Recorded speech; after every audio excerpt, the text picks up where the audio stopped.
Hello students, welcome to the first session for one more new and exciting chapter for 9th standard science. Well, let us start this session with the number of organisms that we observe in our day-to-day life.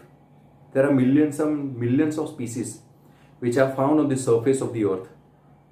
Around about 1.7 to 1.8 million species have been identified.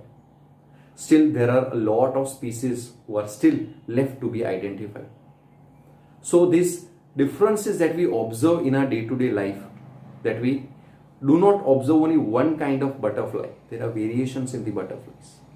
We do not observe only one kind of dog. There are variations in the dogs. So these differences that we observe, there we use one term, and that term is said to be the diversity. Diversity means the variety, the changes that we observe in our day-to-day life. So the chapter that we shall focus on today is the diversity of the living organisms. But here we are dealing with the living organisms. So therefore, it is said to be the biodiversity. So if we want to study these organisms, how to study? So what is the basis of the classification? So first of all, in the basis of the classification, if we want to study these organisms, we need to classify these organisms. We need to segregate all these organisms. On what basis? On the basis of some sort of similar characteristics. Just as for example, in your kitchen, there are a lot of places which are kept at a particular place. There is a particular place for the cups. There is a particular place for the saucers. There is a particular place for the spoons and for the plates also. Why is it so? So that there is no sort of confusion. If we want to get a particular thing, we can easily get it out. Exactly in a similar way. If we want to study the organisms, we can study it in much detail by classifying these organisms. So in order to classify these organisms, the first thing that we need to understand is the identification. We need to identify certain observable characteristics in relation to the organisms. And these observable characteristics will help us to identify and segregate, that is the grouping of the organisms. So that is a basic thing that we do in relation to the classification. So what do we understand by this term classification? So classification is nothing but the grouping of the organisms on the basis of the similarity of the characteristics. Now, how the classification was done initially and how it is done now. So let us undergo the classification and the evolution. Well, in the initial time, there were only two types of organisms that were mainly considered, the plants and the animals. So there were only two types of the classification, the plant kingdom and the animal kingdom. Later on, the scientists, they went into the plants and then they classified on the basis of the observable structures, that is the roots, the stems and the leaves. Later on, they went further into the types of the roots, the types of the stem and the types of the leaves. So the classification evolved as the years went by. Exactly in a similar way, in relation to the animals also, there were three types of the birds. That is the one who used to fly, the one who used to walk and the other who used to swim. So because of these variations, there were a lot of grouping that was done. So the classification ultimately evolved as the evolution ultimately took place. Now, in order to study these organisms, there were different groups that were basically made by the scientists. And these groups are known as the taxa, T-A-X-A, taxa. And the study of these groups and the study of these taxa is said to be the taxonomy. Now this grouping is done either from the lower order to the higher order or from the higher order to the lower order. So it is basically said to be the hierarchy. That is the hierarchy of the classification. So here in the diagram we can see very well the various hierarchy of the classification, right from the lowermost to the highermost. Now various scientists, they came about and classify all these organisms. As for example, the R.H. Whitaker gave the 5 kingdom system of the classification. There he classified the organisms into the 5 basic groups on the basis of the similarity of the characteristics. Exactly in a similar way, one more scientist, that is the Carl Woese, he came and he classified the bacteria into 2 more subgroups. So likewise, many other scientists, they came and then they classified the organisms into various groups. Now focusing on the first one, that is the Monera. Now let us observe the typical examples of the Monera. If you observe here very carefully, these are highly evolved, not evolved, but they are such kind of organisms where the cytoplasm is not very well developed. The nucleus is also not very well developed. So there is some sort of differences in between the lower organisms and the higher organisms. So a lot of differences are observed. In relation to the mode of nutrition, some are autotrophic, some are heterotrophic. So there is no specific way with which they obtain their nutrition. Furthermore, there are organisms whose cell wall is very well developed. There are organisms whose cell wall is not very well developed. So such differences we observe in our day-to-day life also. The next group is the Protista. Now these are unicellular eukaryotic organisms. Some are eukaryotic, some are prokaryotic. Now these organisms have certain structures which allow them to move from one place to the other.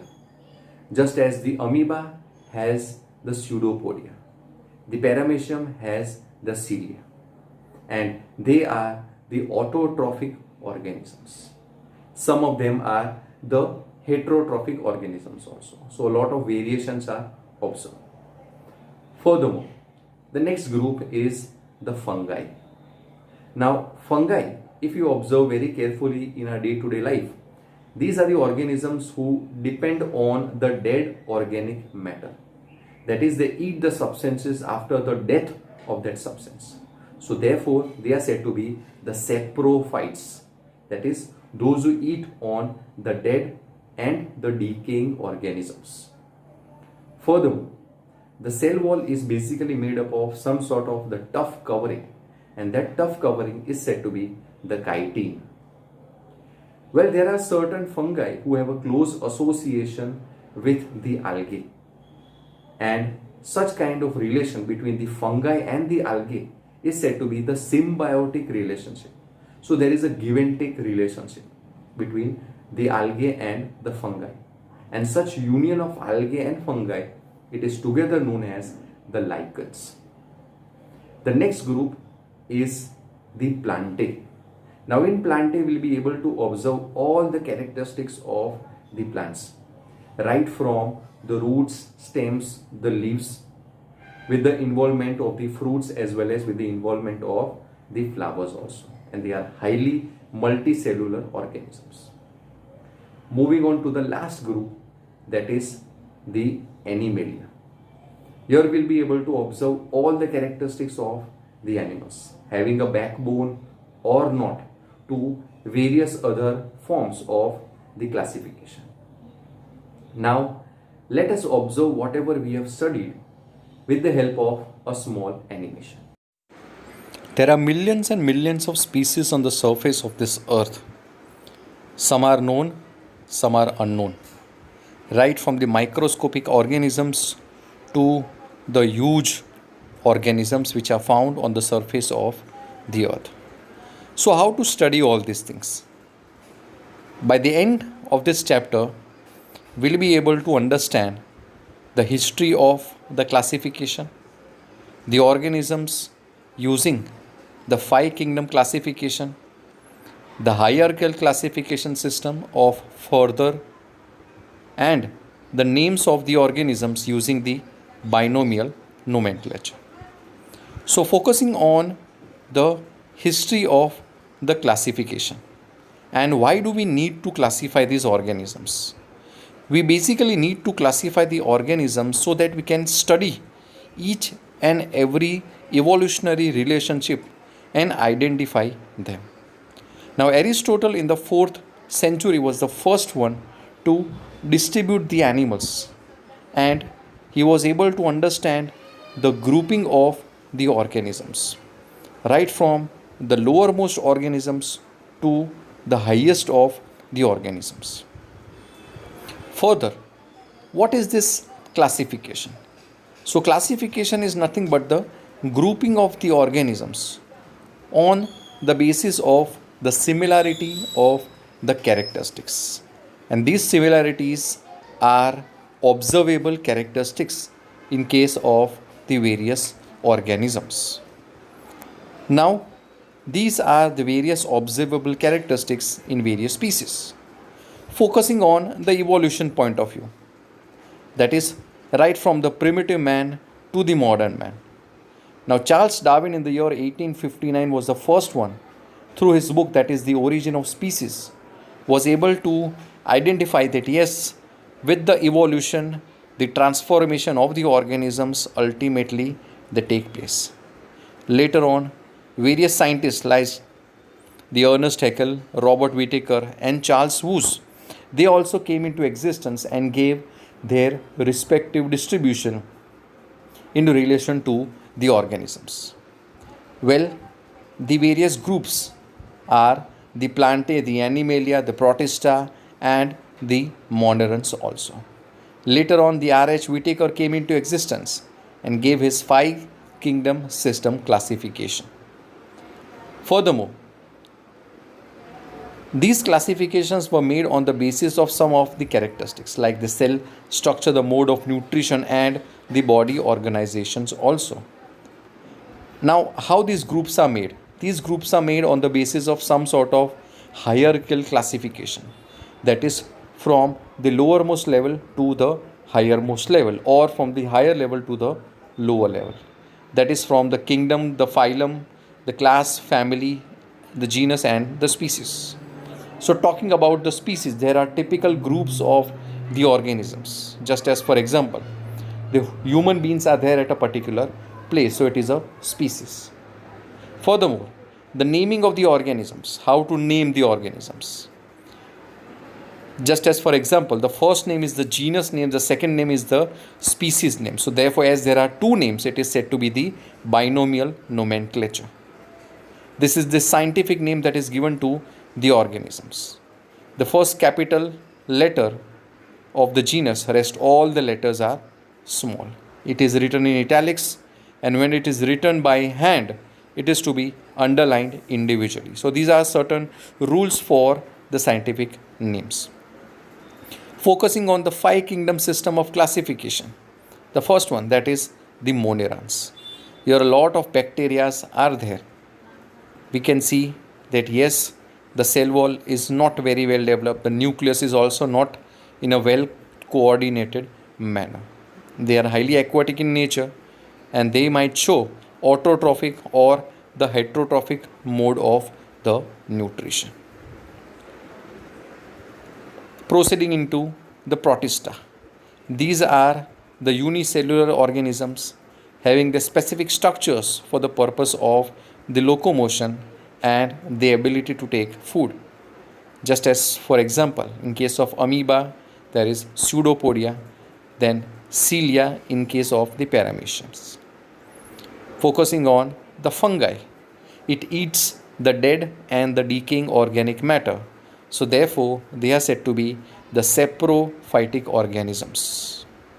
They are in large amount and they multiply rapidly.